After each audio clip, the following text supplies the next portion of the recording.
For one day every year, churches across the world remain open for 24 hours, inviting everyone to pray in front of the Blessed Sacrament and encounter Jesus through confession.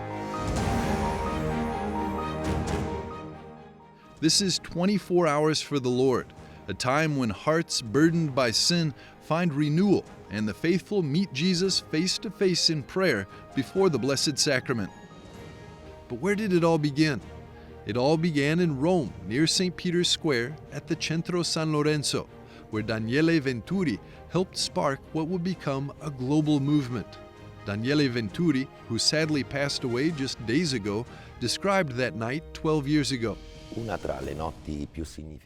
of the most significant nights that ignited this Eucharistic spark was during the period between the resignation of Benedict XVI and the beginning of Pope Francis' pontificate.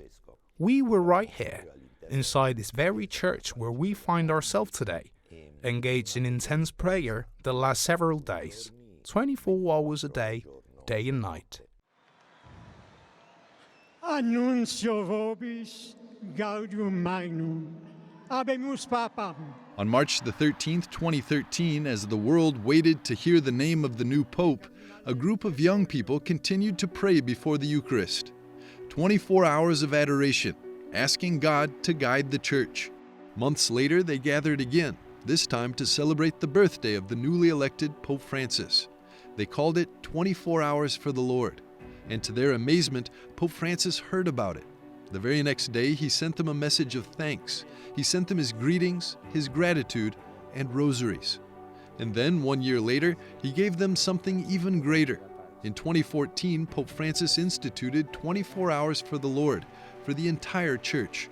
And from that spark, a global movement was born. But the Centro San Lorenzo never stopped. To this day, it remains a place of adoration, prayer, and mission. Fabiola Insunza, head of the center, explains. The adoration of the Holy Sacrament is the center of the center, is the heart of the center, because it is there where everything is born. And Pope Francis didn't just proclaim it, he lived it.